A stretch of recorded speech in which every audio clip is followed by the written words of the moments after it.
উনি কেনই বা যুদ্ধ বাজালেন আর কেনই বা এখন বন্ধ করতে চাচ্ছেন? তারপরও আমার কাছে মনে হয় না যে আমেরিকা তার আক্রমণ বন্ধ করবে। ভয়াবহ পরিস্থিতি হবে। আমাদের ঢাকায় তো মালামাল আসতেই সংকট হয়ে যাবে, আমরা খাবার পাবো না। ইরানের সাথে চলমান যুদ্ধবিরতি নিয়ে যে আলটিমেটাম দিয়েছে আমেরিকা, সেই আলটিমেটাম যদি অমান্য করে ইরান, তাহলে 4 দিনের মধ্যেই গুড়িয়ে দেওয়া হবে ইরানের গুরুত্বপূর্ণ সকল স্থাপনা। তবে ট্রাম্পের এই হুমকিকে বুড়ো আঙুল দেখিয়েছে ইরান। তবে কি ধ্বংসস্তূপে পরিণত হবে ইরান? আর যদি তা বাস্তবায়িত হয়, তাহলে বাংলাদেশের অবস্থান কী হবে? আচ্ছা, আমেরিকার যে ডোনাল্ড ট্রাম্প আছে প্রেসিডেন্ট, উনি আসলে ইরানের সাথে যুদ্ধবিরতি যেতে যাচ্ছে। যুদ্ধবিরতি যদি ইরান না আসে, তাহলে ওদেরকে 4 ঘন্টার মধ্যে দমিয়ে দেবে এবং ওদের গুরুত্বপূর্ণ স্থাপনা ভেঙে দেওয়ার হুমকি দেওয়া হয়েছে। এই বিষয়ে আপনি কি বলতে চান? উনি কেনই বা যুদ্ধ বাজালেন আর কেনই বা এখন বন্ধ করতে চাচ্ছেন? প্রবলেম তো সৃষ্টি করছেই আমেরিকা। আমার মতে, এটা আমার ওপিনিয়ন, যেটা এখন যেহেতু বেঁধে গেছে, তাহলে আমি মনে করছি যে ইন্টারন্যাশনালিভাবে এটা সমাধান করা উচিত। আমেরিকা যেহেতু চাচ্ছে এবং ইরান বা মধ্যপ্রাচ্য মিলে যদি বসে সমাধান করা যায়, তাহলে সবার জন্য ভালো। আর না হলে কী হবে একমাত্র আল্লাহই জানে। যদি তৃতীয় বিশ্বযুদ্ধ লেগে যায়, তাহলে আসলে বাংলাদেশ কি কোনো দলের পক্ষ নেবে, নাকি বাংলাদেশে কোন পক্ষে থাকবে? আপনার মতামতটা কি? আসলে মূলত ইরান এবং আমেরিকার যে যুদ্ধটা হচ্ছে, এর একটা ট্রিগার পয়েন্ট আছে হরমুজ প্রণালী। হরমুজ প্রণালী নিজেই একটা তৃতীয় বিশ্বযুদ্ধের কেন্দ্র।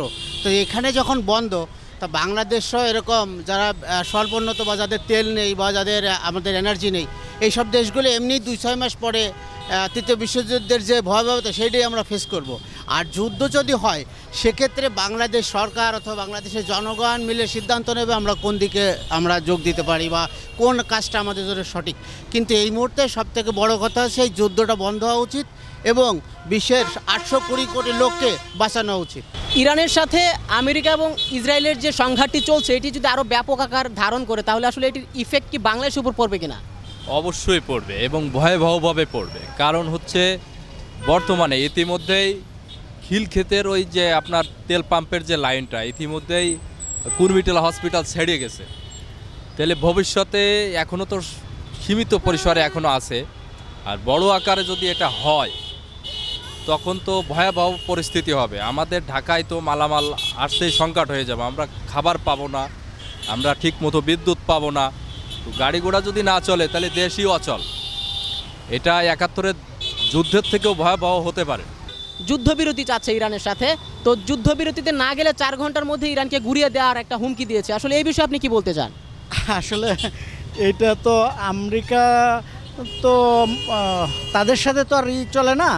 ওরা ওয়ার্ল্ডে ডমিনেট করে রাখছে, টোটাল ওয়ার্ল্ডের রাজা হচ্ছে ওরা। এইটা অ্যাকচুয়ালি পারবে না হয়তো, বা এইটা একটা সামাজিক, ওরা একটা বলতেছে একটা ওরাও যে এরকম দিছে, ওরাও আলটিমেট একটা কথার কথা বললো। চীন আসলে কি কোনো ফায়দা লুটছে কিনা? তারা আসলে নাকি ইরানকে সমর্থন করছে এবং তারা ইরানকে অস্ত্র দিচ্ছে। এ বিষয়ে আসলে আপনি কি বলতে চান বা আপনার মতামত? আমার মতে ফায়দা তাদের না, এখানে ফায়দা চাচ্ছে ডোনাল্ড ট্রাম্প। তার উদ্দেশ্য তেল কেন্দ্রগুলো দখল করা এবং চীনকে দমিয়ে রাখা। যুদ্ধের ফলে কোনো দেশ কি আসলে ফায়দা লুটছে কিনা? যেমনটি আমরা জানি যে আসলে রাশিয়া ইরানকে অস্ত্র দিচ্ছে, তবে রাশিয়ার তার নিজের দেশের মধ্যে আসলে ইউক্রেনের সাথে যুদ্ধ চলছে। তো এই বিষয়টি আপনি কেমনভাবে দেখছেন? ইন্টারন্যাশনাল একটা তো থাকবেই।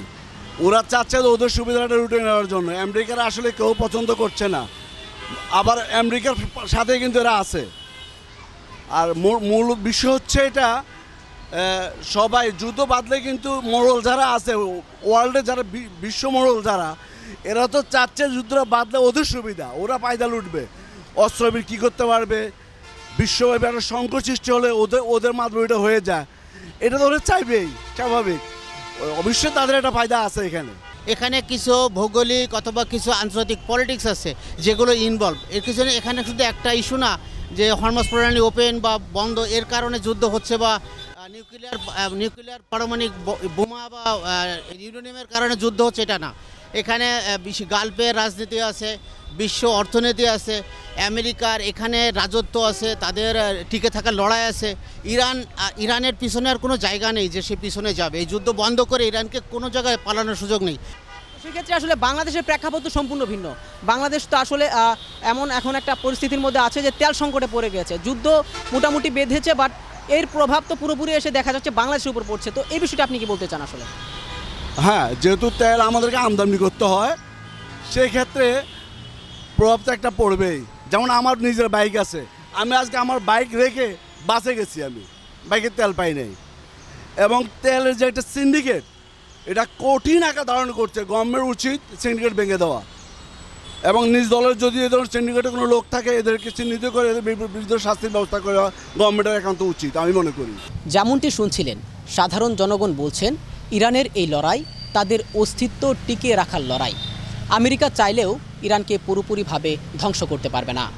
আল ফাহাদ, নিউজ ফ্ল্যাশ 71।